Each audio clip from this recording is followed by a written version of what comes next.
Pedro e o Zé Roberto vão colher os dízimos, e eu queria que você, por favor, abra sua Bíblia na primeira leitura dessa manhã.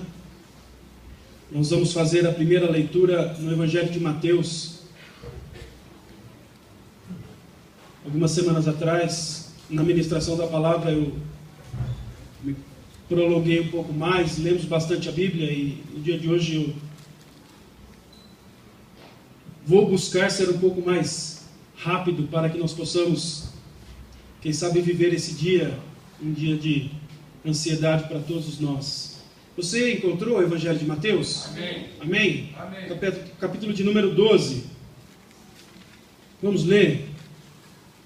Evangelho de Mateus, capítulo de número 12, o verso de número 1. O título desse capítulo, na minha linguagem da Bíblia, está dizendo: Jesus é o Senhor do sábado. Está escrito assim na sua também? É. Então vamos ler. Mateus 12, versículo 1. Naquele tempo passou Jesus pelas searas, em dia de sábado. Seus discípulos, tendo fome, começaram a colher espigas e a comer.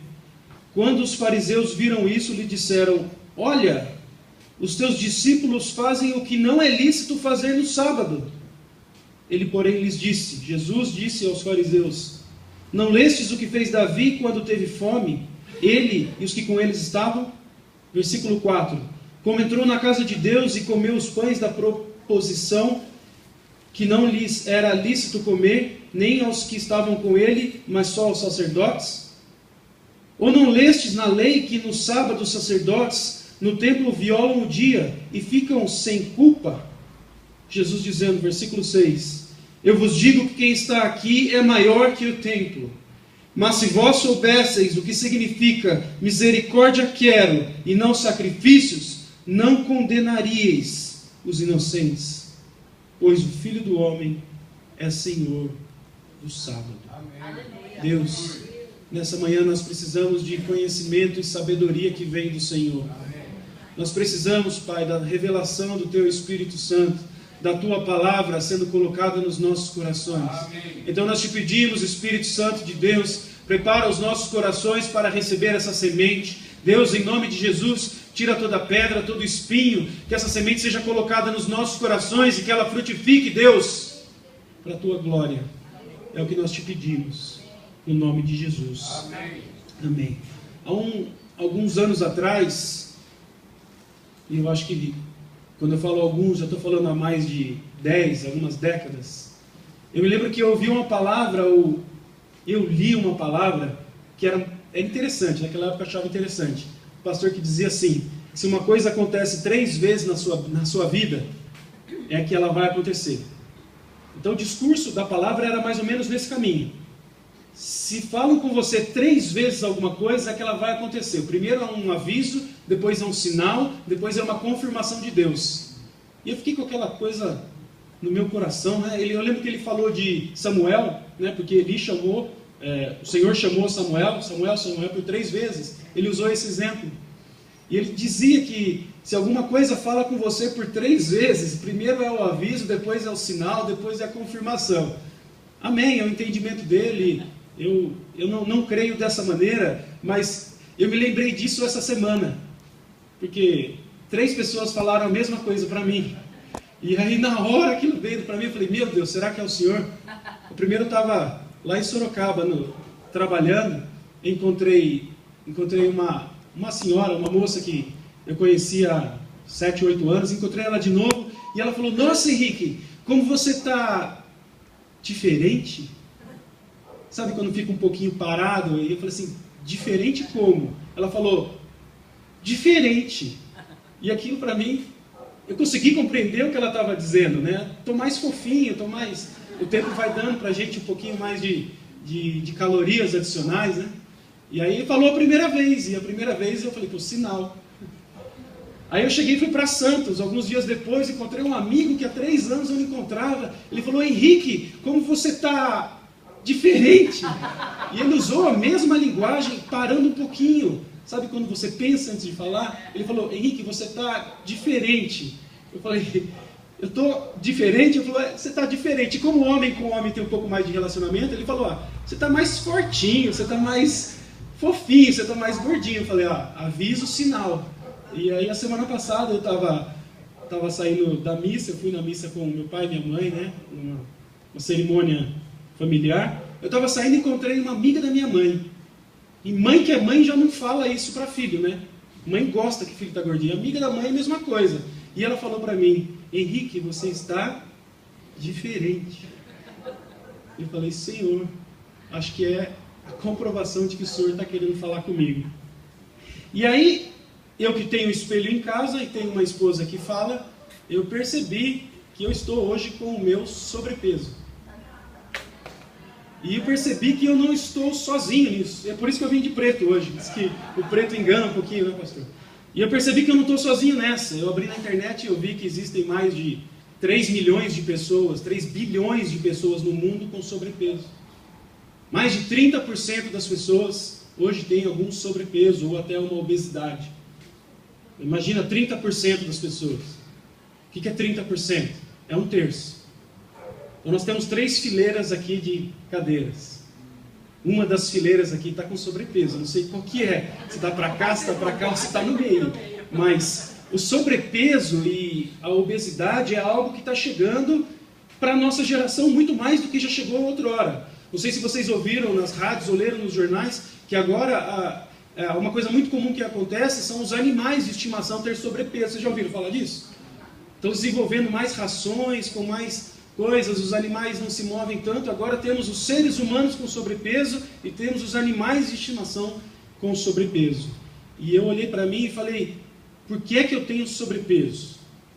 Como eu tenho, eu sei, porque eu estou comendo muito mais do que eu estou gastando energia, isso é simples. Mas eu comecei a pensar, por que é que eu tenho um sobrepeso?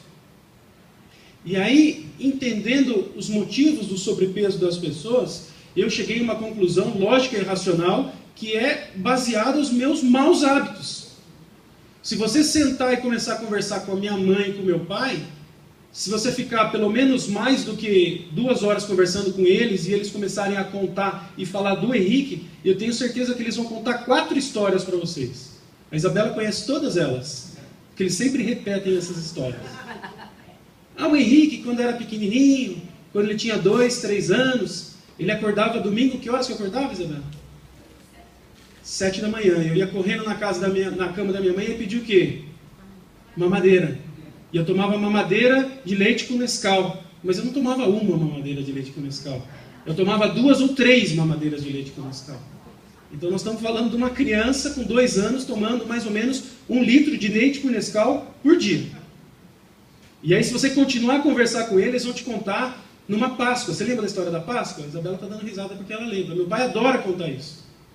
O que ele fala? Ele fala que quando eu tinha 4 anos, no dia de Páscoa, eu ganhei 3 ovos de Páscoa. E eu sentei depois de ganhar esses 3 ovos de Páscoa, coloquei os 3 no meio das pernas, abri os 3 e comi os 3 no mesmo dia. Olha que bom hábito. Aí você continua conversando com eles, eles vão falar para você, o Henrique, quando tinha 10 anos, tinha uma alimentação super equilibrada. Todo dia, no almoço e na janta, ele comia o quê? Feijão com farinha. Era feijão com farinha, era feijão com farinha, feijão com farinha. Então uma criança que bebe 1 litro de leite com Nescau na sua infância, come 3 ovos de Páscoa numa sentada no momento da Páscoa, come feijão com farinha, a sua infância... Tem uma outra história legal, meu pai conta também, essa eu acho legal também. Eu tinha lá meus 15, 16 anos, e nessa idade o menino come muito, né? Tem uma ansiedade por comer. E eu me lembro que eu, meu pai e meu irmão, a gente foi comer pizza, e meu pai pediu 3 pizzas. Ele falou, agora é uma para cada um. Então aí, eu fico pensando, como é que uma pessoa que é criada com os hábitos assim, em algum momento da vida dele, não vai ter uma situação como essa que eu estou vivendo? Então, as 3, o aviso, o sinal e a confirmação de Deus que eu tinha sobrepeso, nada mais é do que uma confirmação de maus hábitos que eu carreguei durante a minha vida. Ou que eu tive. E aí não é má fé de pai e mãe, aí é amor de pai e mãe que quer nos dar tudo aquilo que eles gostam e acham que é bom. Minha mãe tem uma frase interessante, ela diz assim, que quando eu era pequeno eu comia bastante couve, né? A Isabela já riu. Eu comia 2 a 3 fiozinhos de couve. Mas era um mau hábito. E os meus maus hábitos do passado me trazem hoje uma necessidade de reeducação. Reeducação alimentar. Já fui em 2 nutricionistas, 2 nutricionistas. Vou procurar a terceira, porque as 2 falam sempre a mesma coisa. Mude seus hábitos. Por enquanto eu estou mudando a nutricionista, mas eu preciso mudar os meus hábitos. Se eu não aprender a mudar os meus hábitos, dificilmente eu vou ter alguma coisa diferente do que eu tenho hoje. Reeducação. Educar novamente. Mas hoje de manhã eu não quero falar sobre o meu sobrepeso ou sobre isso que acontece com grande parte da população. Eu queria falar um pouquinho sobre uma realidade que acontece no âmbito espiritual dentro da igreja e que está associado com obesidade espiritual. E aqui não existe associação, tá, pessoal? Obeso físico é obeso espiritual e quem tem saúde física tem saúde espiritual. Não. Eu posso ter uma obesidade física, mas ter uma saúde espiritual bem equilibrada. Eu quero falar um pouquinho sobre o que é uma obesidade espiritual. O texto que nós lemos fala sobre isso. Vamos ler de novo? Mateus capítulo de número 12. Parece que não tem nada a ver com obesidade espiritual, mas Jesus está falando sobre isso.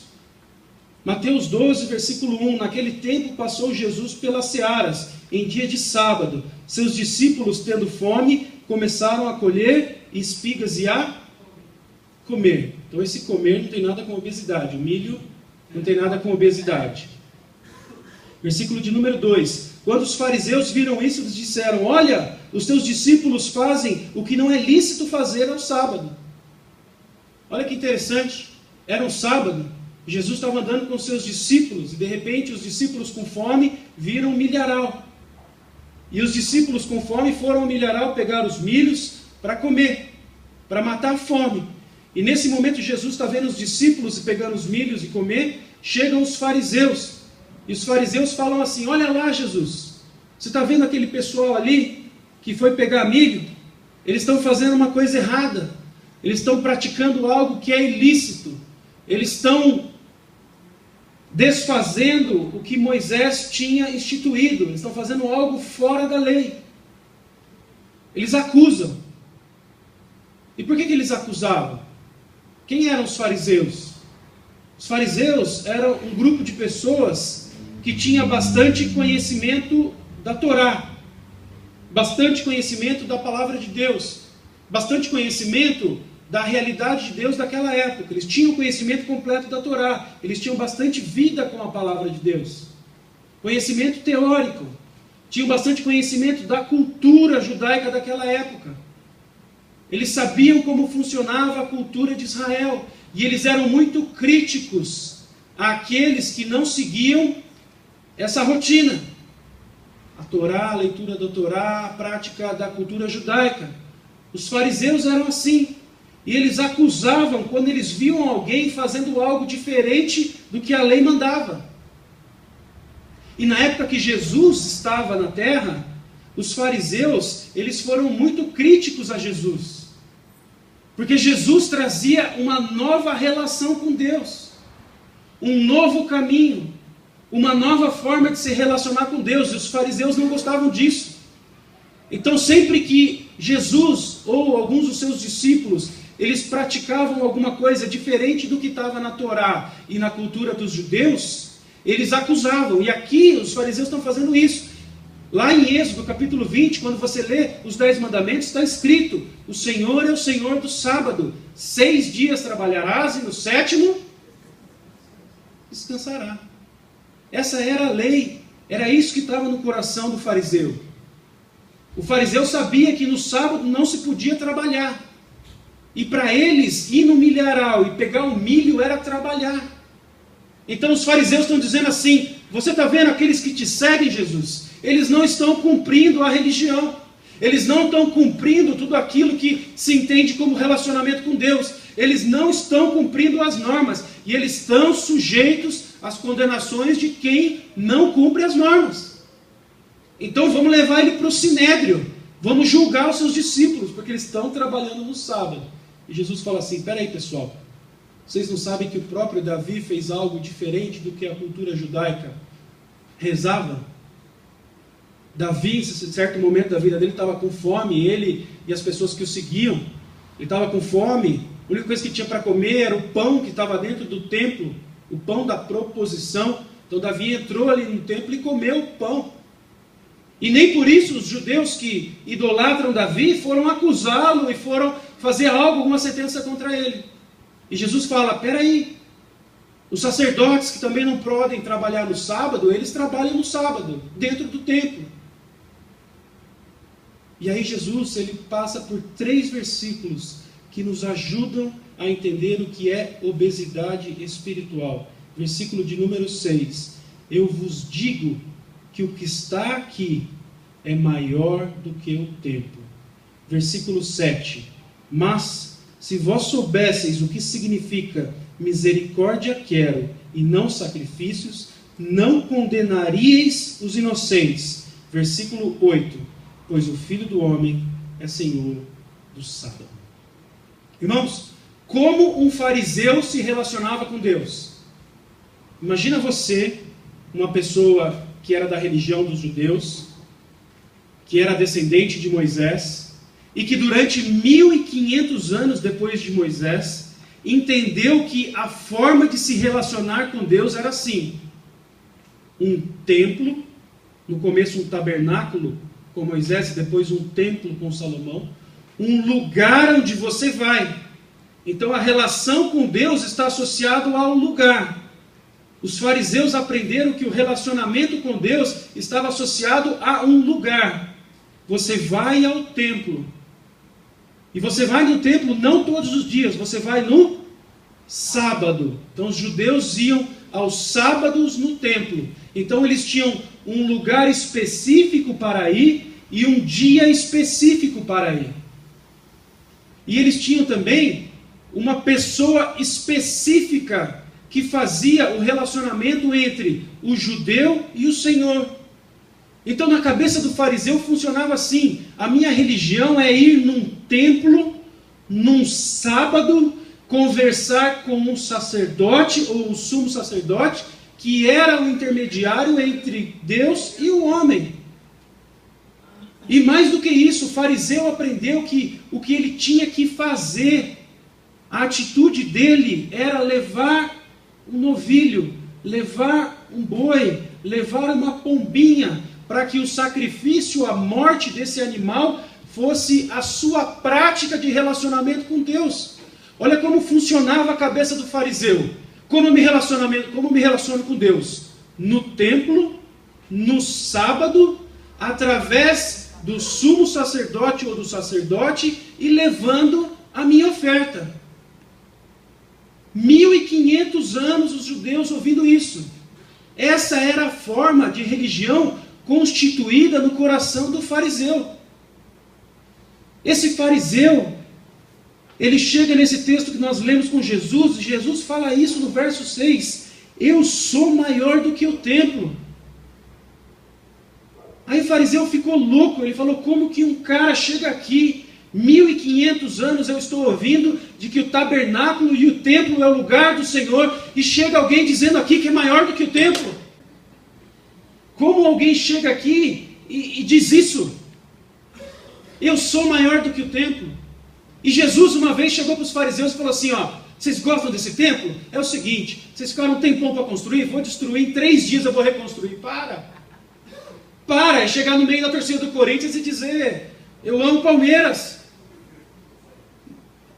Você chega diante de alguém que crê que o templo é a maior figura, a maior instituição, é a referência da religião, e diz, aquilo ali não existe, eu vou destruir aquilo e em 3 dias eu vou reconstruir.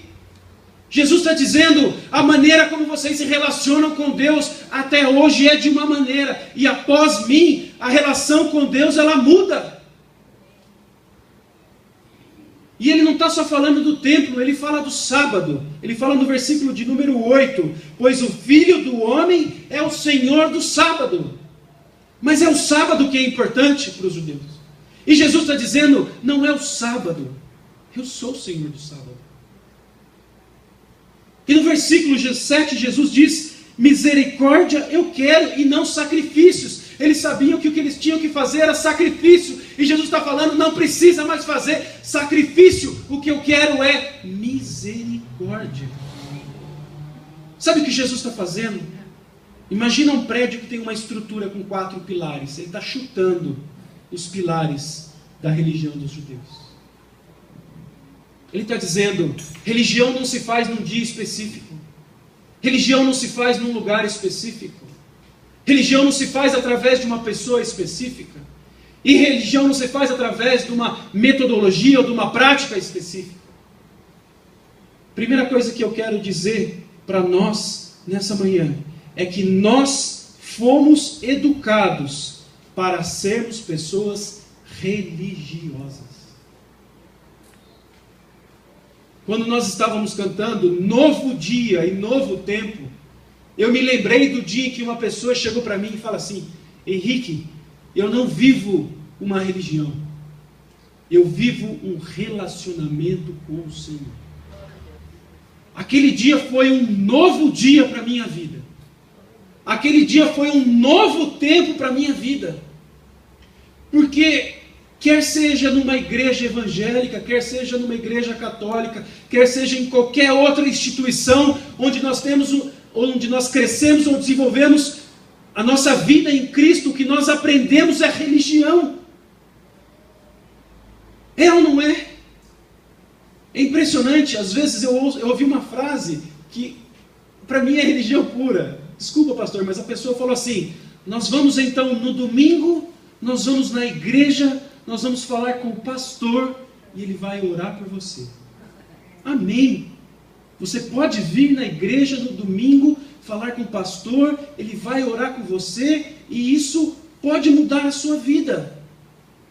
Mas entender que o nosso relacionamento com Deus está limitado a um lugar, a um dia, a uma pessoa e a uma atitude, é colocar Jesus dentro de uma caixinha muito pequena.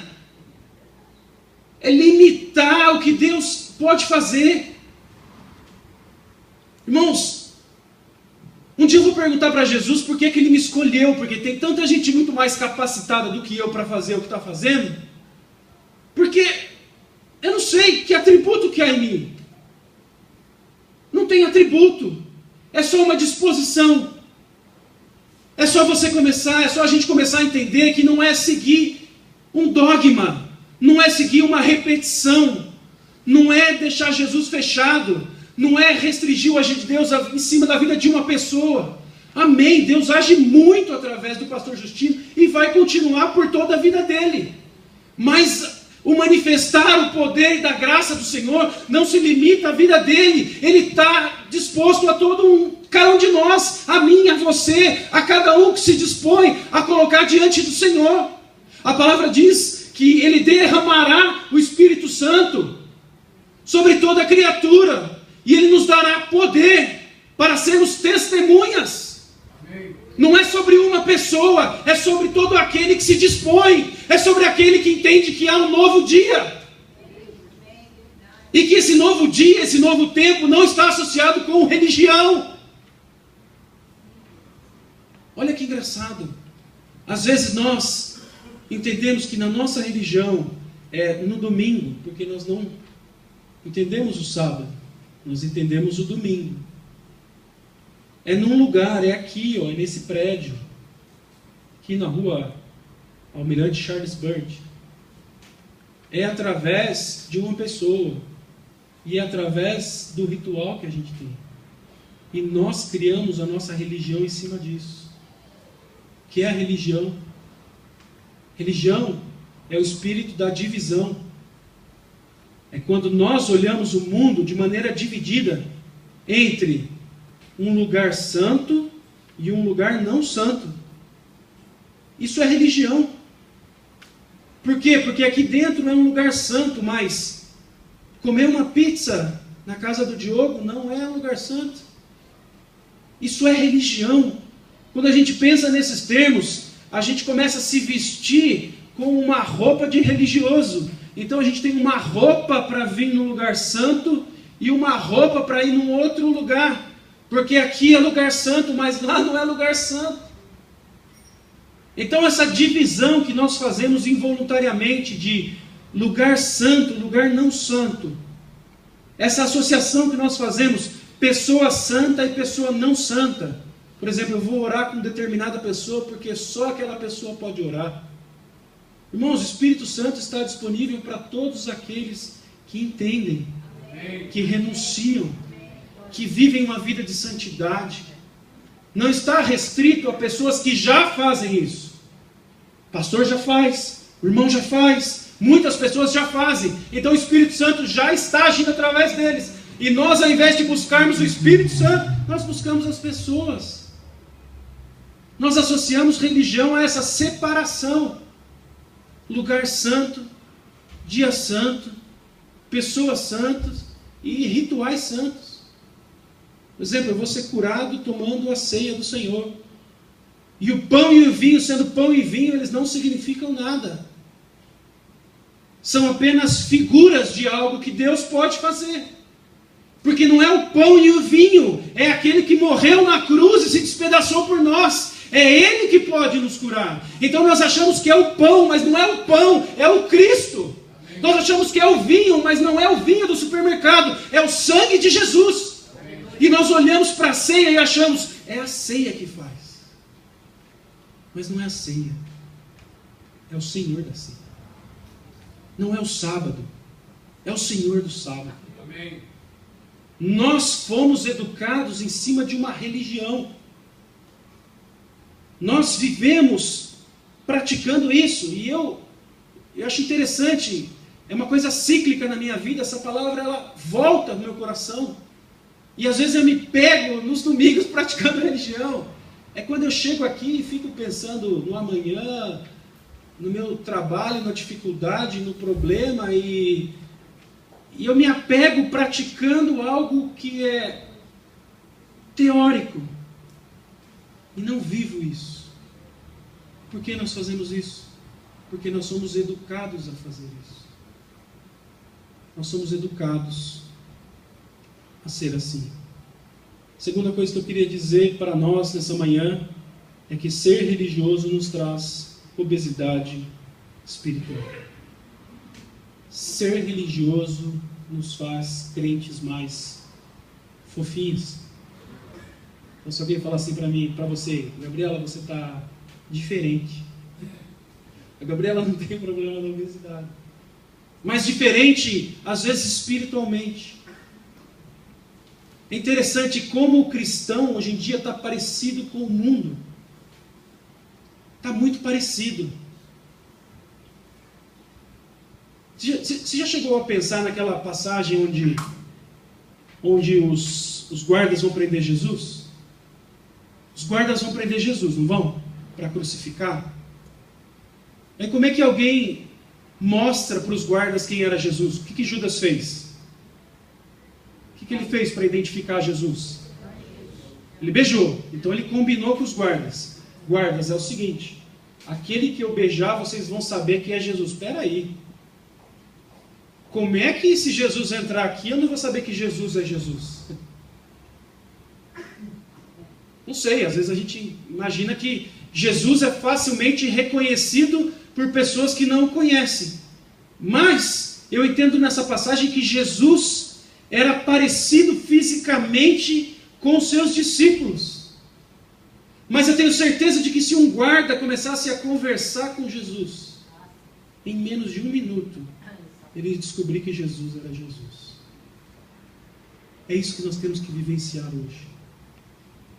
É impossível, eu acho que é impossível, pastor, alguém viver como um discípulo vivia nessa época.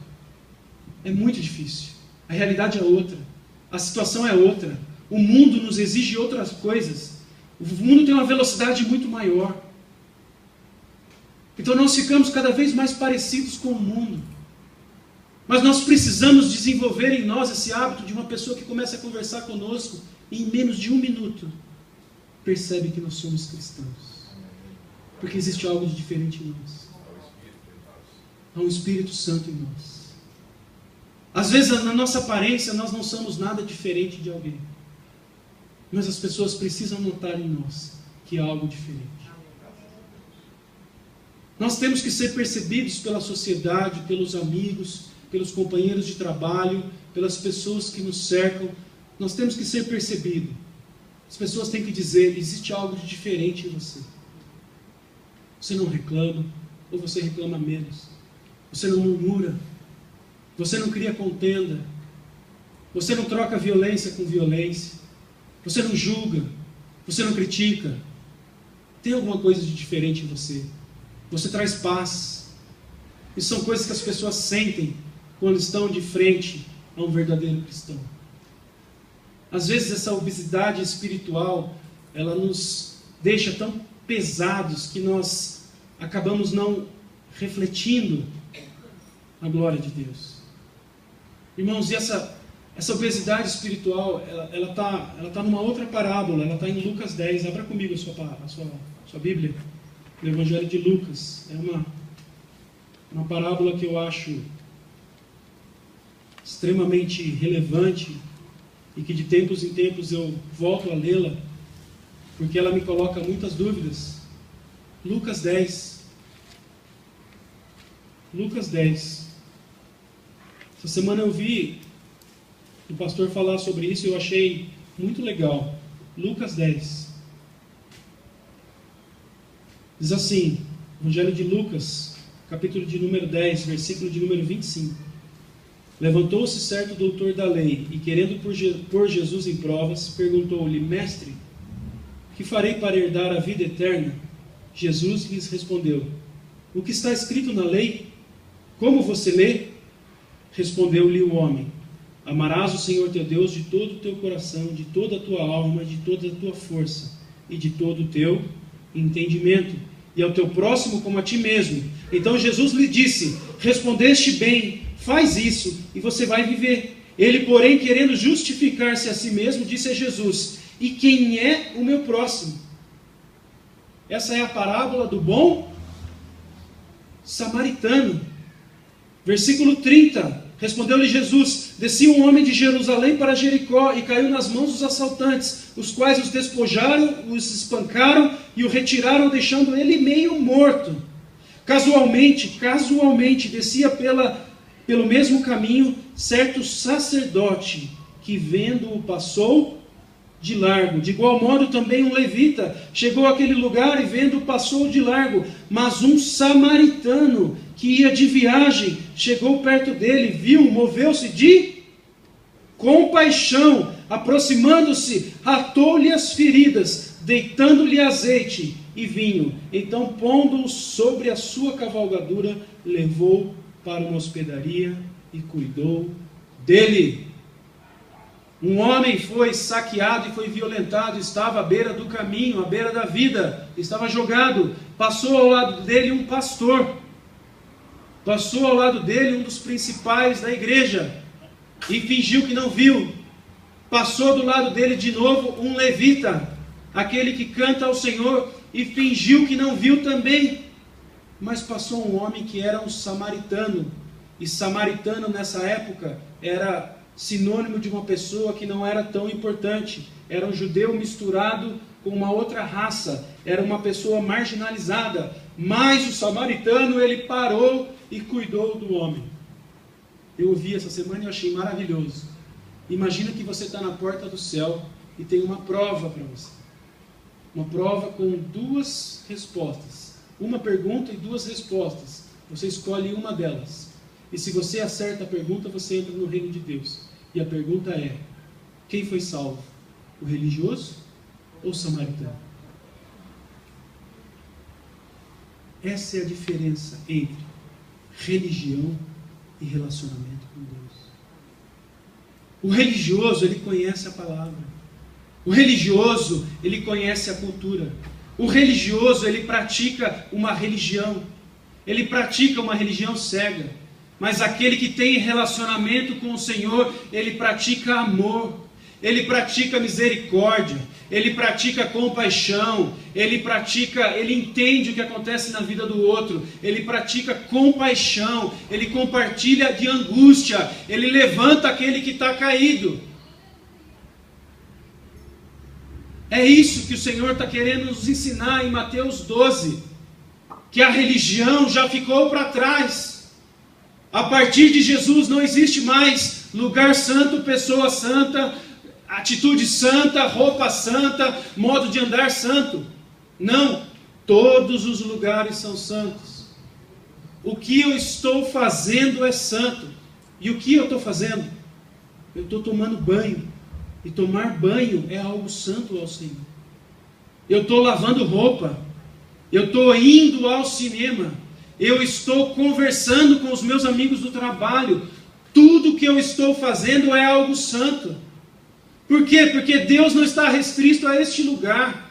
Ele é onipresente. E Ele não está vendo só aquilo que eu falo. Ele está vendo as minhas atitudes. Se as minhas atitudes são dos religiosos ou se a minha atitude tem sido do samaritano.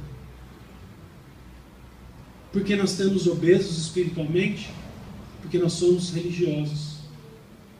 E o tema desse mês é ouvir e praticar a palavra de Deus. Às vezes nós ouvimos, as palavras que são ministradas pelo Senhor a nós são belíssimas palavras. A semente tem sido semeada, mas a questão não é a teoria, a questão é o que nós temos praticado. Ouvir e praticar. Que nessa manhã o Senhor abra os nossos olhos em relação às nossas práticas, que consigamos fugir um pouco das práticas religiosas que cercam o nosso dia a dia. E o que eu mais gosto do Senhor é que os óculos que Jesus usa para enxergar o mundo não é o óculos da justiça. Não. Se Deus fosse mandar justiça hoje para o mundo, Ele levantava o dedo e mandava uma bola de fogo e puf, acabou, porque não existe um justo sequer. Mas os óculos de Jesus, Ele é o óculos da misericórdia, Ele é o óculos do perdão, Ele é o óculos de 2 Coríntios 5,17, que diz que aquele que está em Cristo, nova criatura é, e as coisas velhas já se passaram, e eis que tudo se fez novo. Jesus é movido por amor, por misericórdia, por perdão, por graça. Então, quando a luz do Senhor nos revela a religião que existe em nós, Ele fala: Henrique, existe um novo momento para você. Amém. Zé Roberto, existe um novo momento para você. Eduardo, existe um novo momento para você. César, existe um novo momento para você. Tiago, existe um novo momento para você. Ele nos dá uma nova oportunidade de nós sairmos deste mundo fariseu, de associarmos a essa estrutura física a nossa vida com o Senhor.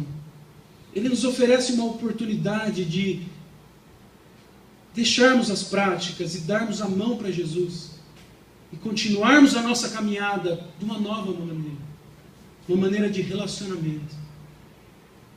O relacionamento com o Senhor era só no sábado, muitas vezes tem sido só no domingo, e o Senhor está dizendo: é todos os dias, é o momento que você quiser. Isso eu acho maravilhoso de Jesus. Você quer conversar comigo de manhã? Pode conversar.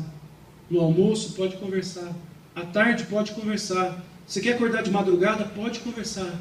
Porque eu estou aqui em todo o tempo. Em todo o tempo eu estou disponível para você. Em todo lugar.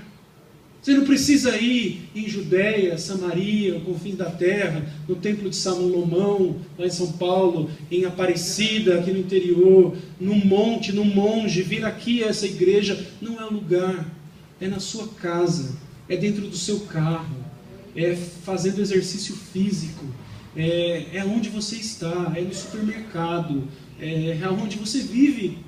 Deus não nos tira desse mundo, Ele não faz essa separação. Ali é a sua vida e aqui é a sua vida espiritual. Não, é tudo uma coisa só. É fazendo o que eu estou fazendo. É falando com a pessoa que eu estiver falando. É no lugar onde eu estou. É no momento onde eu estou. Que Deus nos livre dessa obesidade espiritual que nos faz ouvir e não praticar, que se chama religião. Queria orar nessa manhã para que Deus Confirme essa palavra nos nossos corações, no meu coração, e que nós tenhamos esse novo dia do Senhor. Deus, eu quero me colocar diante do Senhor, Pai. Deus, declarar, Senhor, que eu tenho sido muitas vezes um obeso espiritual, Senhor. Deus, perdoa, Senhor, as nossas falhas, os nossos erros. Deus, perdoa quando nós colocamos o Senhor dentro de uma caixinha e achamos que o Senhor só age dessa maneira. Deus, tem misericórdia de nós, seres humanos que estamos tão limitados na nossa compreensão. Deus, tira de nós essa compreensão histórica, Deus, e essa maneira como nós somos educados da nossa infância espiritual, de que seguir ao Senhor é um ritual, Senhor. Tira a religião de dentro do nosso coração, Pai. Por favor, Espírito Santo de Deus, nessa manhã, tira essa raiz que prende o nosso coração e coloca, Senhor, um novo momento de relacionamento com o Senhor. Pai, não nos deixa preso nesse prédio, não nos deixa preso a pessoas, não nos deixa preso a dias, a horários e a sacrifícios, Senhor. Deus, nos ajuda a cortar essa amarra que nos prende, Senhor, a tirar essa bola de ferro que prende os prisioneiros, Senhor. Deus, vem com Teu Espírito Santo e corta essa realidade dos nossos corações e que nos traz um sobrepeso espiritual, Pai. Deus, nós te pedimos, Senhor, por favor, Pai. O Senhor é o libertador. O Senhor é o Deus que livrou Israel. O Senhor é o Deus que livra o teu povo. Então nós estamos aqui em 2015 te pedindo, Senhor, Deus, venha nos livrar, Senhor, dessa maldição da religião. Nos faz homens e mulheres que buscam o Senhor, Deus, como no primeiro amor, Senhor. Pai, nós precisamos disso. Nós precisamos ser libertos dessa realidade, para que possamos ouvir e praticar aquilo que é a essência da igreja. E a essência da igreja é a essência do cristão que tem um relacionamento com o Senhor. Nos ajuda, Senhor, a resgatar este relacionamento contigo. É o que eu te peço, Pai. No nome de Jesus. Amém.